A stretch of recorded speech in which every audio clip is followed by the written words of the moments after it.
Diabetes, autism, thyroid, PCOD కు శాశ్వత పరిష్కారం. Homeo care international. నమస్తే, వెల్కమ్ టు సుమన్ టీవీ. నేను గిరిజ. ఈ డిసెంబర్ మాసంలో 1 నుండి 15వ తేదీ వరకు ద్వాదశ రాశుల వారికి ఎలా ఉండబోతుందో తెలియజేయడానికి ఇవాళ మనతో పాటు ప్రముఖ జ్యోతిష పండితులు బ్రహ్మశ్రీ నందిభట్ల శ్రీహరి శర్మ గురువు గారు ఉన్నారు. వారితో మాట్లాడదాం. నమస్కారం గురువు గారు. వాగర్థావివ సంపృక్తౌ వాగర్థ ప్రతిపత్తయే జగదఃపితరౌ వందే పార్వతీ పరమేశ్వరౌ. సదాశివసమారంభాం శంకరాచార్య మధ్యమాం అస్మదాచార్య పర్యంతం వందే గురు పరంపరాం. ఆదిత్యాయ చ సోమాయ మంగళాయ బుధాయ చ గురుశుక్ర శనిభ్యశ్చ రాహవే కేతవే నమః. శృంగేరి జగద్గురు పీఠాధిపతులకి, కంచి పీఠాధిపతులకి నమస్కారములు తెలియజేసుకుంటూ కార్యక్రమాన్ని ప్రారంభిద్దాం.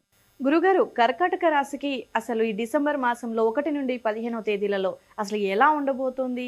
వాళ్ళకి పరిహారాలు ఏమైనా ఉన్నాయా బాగా చేసుకోవటానికి? వాళ్ళకి ఫలితం ఎలా ఉందంటారు గురువు గారు రాశిపరంగా?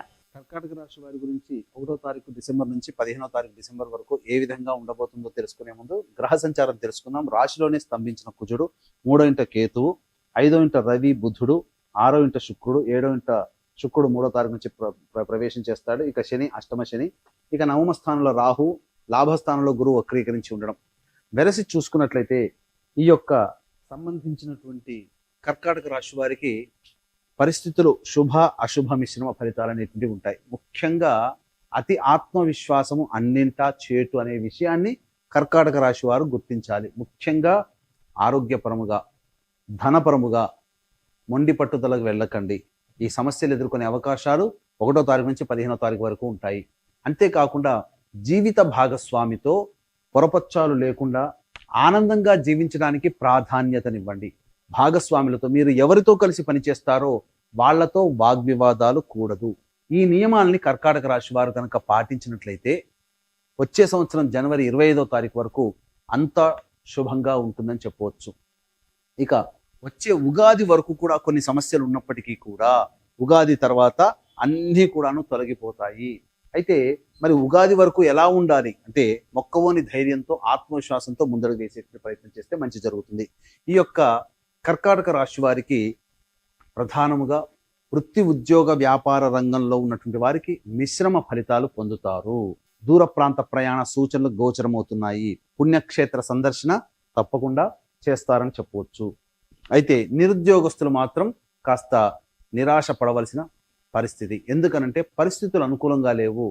16వ తారీఖు నుంచి నిరుద్యోగస్తులు మంచి శుభవార్త వింటారు. 15వ తారీఖు వరకు నిరుద్యోగస్తులు అధిక శ్రమ కోర్చి ప్రయత్నములు చేస్తే తప్ప స్వల్ప లాభములు మాత్రము పొందుతారు. కాబట్టి ఎక్కువగా ప్రయత్నం చేసే పనులు పెట్టుకోండి. మొక్కవోని ధైర్యంతో ఉండండి. ఆత్మవిశ్వాసంతో మీరు ప్రయాణం చేయండి. ఎక్కడైనా కానీ ప్రయత్నంలో అలసట పొందారు లేదా ప్రయత్నంలో చికాకు పెట్టుకున్నారు అని అంటే ఇక జీవితం దుర్భరంగా ఉంటుంది. కాబట్టి జాగ్రత్తలు పాటించండి. ఎందుకు ఇంతగా చెప్తున్నా అంటే గ్రహాలు అనుకూలంగా లేవు. ఒకవైపు అష్టమ శని ప్రభావం, రాశిలోనే కుజులు స్తంభించి సరైన నిర్ణయం తీసుకోలేకపోవడం, ఇక షష్టమ స్థానం ముందు శుక్రుడు అలాగే 3వ తారీఖు నుంచి కొంతవరకు యోగిస్తున్నప్పటికీ రవి బుధుల యొక్క ప్రభావం అనుకూలంగా లేకపోవడం, రాహుగ్రహ ప్రభావం కూడా అనుకూలంగా లేకపోవడం, ఎంతవరకు 1-2 గ్రహాలు మిమ్మల్ని అదుపులో ఉంచగలుగుతాయి మీ యొక్క సమస్యల్ని. కాబట్టి జాగ్రత్తలు పాటిస్తూ దైవానుగ్రహాన్ని పొందే ప్రయత్నం చేసుకున్నట్లయితే మంచి జరుగుతుంది. ఇక భూ సంబంధమైనటువంటి వ్యాపారాలు కానీ, రియల్ ఎస్టేట్ రంగము, రైతులు కానీ, అలాగే న్యాయవాద వృత్తుల్లో ఉన్నటువంటి వారు ఎక్కువ ఫలితాలని ఆశించకుండా ఉంటేనే మేలని గమనించుకోవాలి. విద్యార్థులైతే కాంపిటీషన్ ధోరణి గనక ఉంటేనే విజయాన్ని సాధిస్తారు. అది కూడా గుర్తుపెట్టుకోండి. విదేశీ విద్య, విదేశీ యానానికి సంబంధించే ప్రయత్నాలు కొన్ని ఇబ్బందికరంగా మారుతాయి. కాబట్టి ఈ ప్రయత్నాలు 15వ తారీఖు తర్వాత మార్చుకుంటే అత్యంత శుభ ఫలితాలు పొందుతారని చెప్పవచ్చు. ఏతావాత చెప్పొచ్చేది ఏమిటంటే గ్రహ స్థితిగతులు అనుకూలంగా లేవు, కానీ గ్రహ గమనాలు మాత్రం అనుకూలంగా ఉన్నటువంటి కారణం చేత ఈ యొక్క కర్కాటక రాశిలో జన్మించినటువంటి వారు కాస్త మిశ్రమ ఫలితాలు పొందే అవకాశం ఉంటుంది. కాబట్టి జాగ్రత్తలు పాటించండి. జీవిత భాగస్వామితో వాగ్వివాదాలు, వ్యాపార భాగస్వామితో మాట ఎక్కువగా పెంచుకోవడం అనేటువంటిది చేయకండి. ఇవన్నీ కూడా ఎందుకంటే ఒక కుటుంబ పరంగా ఇంట బయట అన్ని రకాలుగా మీరు యోగ్యంగా ఉండడానికి చెప్పేటువంటి నియమాలు. ముఖ్యంగా తల్లిగారి ఆరోగ్యం పట్ల శ్రద్ధ వహించాల్సినటువంటి పరిస్థితి. ఖచ్చితంగా తల్లిగారిని దూర ప్రాంతంలో ఉన్నటువంటి తల్లిగారిని సందర్శిస్తారు. అయితే ఇక్కడ గమనించుకోవాల్సిన అంశం ఏంటంటే ప్రధానంగా స్త్రీలతో వ్యవహరించేటప్పుడు ఆచితూచి స్పందించండి. వాళ్ళ వల్ల మీకు ధన నష్టము కానీ లేకపోతే మీ యొక్క పేరు ప్రతిష్టలకి నష్టం కానీ జరిగే సంఘటనలు చోటు చేసుకుంటాయి. కాబట్టి ఆచితూచి స్పందించే ప్రయత్నం చేయండి. ఇక 1వ తారీఖు నుంచి 15వ తారీఖు డిసెంబర్ వరకు ఆదాయము ఖర్చులు ఏ విధంగా ఉంటాయో క్లుప్తంగా తెలియజేసుకుందాం.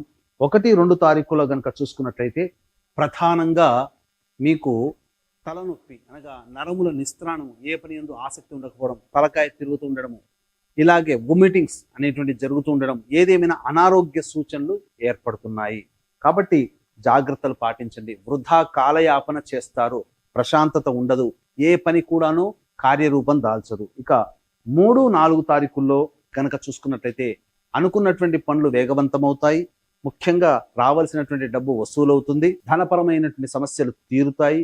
అన్ని విధాలుగా యోగ్యక అయినటువంటి కాలంగా 3, 4 తారీఖులు చెప్పవచ్చు.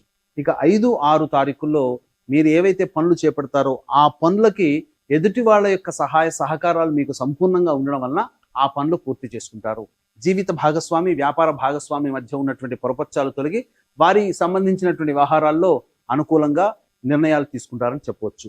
ఇక 7, 8, 9 తారీఖులు కీలకమైనటువంటివి. ఒక సమస్య మిమ్మల్ని ఎక్కువగా వేధించడం, తద్వారా ప్రశాంతతను కోల్పోవడము, అన్నిటికంటే మించి లైఫ్ అనేది ఒక జిగ్జాగ్ గా ఉంటుంది, అయోమయంగా ఏ నిర్ణయం తీసుకోలేని పరిస్థితి ఉంటుంది. అన్నిటికి మించి ఖర్చులు కూడా అధికంగా ఉంటాయి. కాబట్టి జాగ్రత్తలు పాటించండి. ఇక 10, 11 తారీఖులో గనక చూసుకున్నట్లయితే సంతానముతో విభేదాలు, సంతాన మూలకంగా ఖర్చులు పెరుగుతాయి. అలాగే సంతానముతో వ్యవహరించేటప్పుడు లౌక్యాన్ని ప్రదర్శించండి. ముఖ్యంగా ఈ యొక్క కర్కాటక రాశిలో జన్మించినటువంటి వారు ఆస్తి సంబంధమైనటువంటి విషయాల్లో మీకు అనుకూలంగా లేకపోవడము లేదా తీర్పులు వాయిదా పడడము జరుగుతాయి. ఇక విదేశీ విద్య, విదేశీయానికి సంబంధించే ప్రయత్నాలు కొంతవరకు కలిసి వస్తాయని చెప్పవచ్చు. ఇక 12, 13 తారీఖులో కనుక చూసుకున్నట్లయితే మీ యొక్క పేరు ప్రఖ్యాతులు పెరుగుతాయి. వృత్తి, ఉద్యోగ, వ్యాపారాల్లో ఉన్నటువంటి వారు అధికమైనటువంటి లాభాలు పొందుతారు. ఒక పెద్దరికాన్ని సూచించే బాధ్యతమైనటువంటి పనులు కొన్ని చేయడం ద్వారా మీకు ప్రత్యేక గుర్తింపు సమాజంలో లభిస్తుందని చెప్పవచ్చు. ఇక 14, 15 తారీఖులో కనుక చూసుకున్నట్లయితే అన్ని విధాలుగా లాభదాయకంగా అన్ని రంగాలలో ఉన్నటువంటి వారికి లాభాలు చేకూరేటువంటి అవకాశాలు గోచరమవుతున్నాయి. కాబట్టి ఏతావాత చెప్పొచ్చేది ఏమిటంటే 7, 8, 9, 10, 11 ఈ 5 రోజుల పాటు జాగ్రత్తలు పాటించండి. ఖర్చులు అధికంగా ఉంటాయి, ప్రశాంతత లోపిస్తుంది. కాబట్టి ఎటువంటి నిర్ణయాలు ఈ 7, 8, 9, 10, 11 ఈ తారీఖులలో తీసుకోకపోవడమే చాలా మేలని విషయాన్ని గమనించుకోవాలి. ఇక అష్టమ శని ప్రభావము ఈ యొక్క కర్కాటక రాశి వారికి ఎక్కువగా ఇబ్బంది పెట్టేటువంటి అవకాశాలు గోచరమవుతున్నాయి. కాబట్టి దైవానుగ్రహం తప్పనిసరి.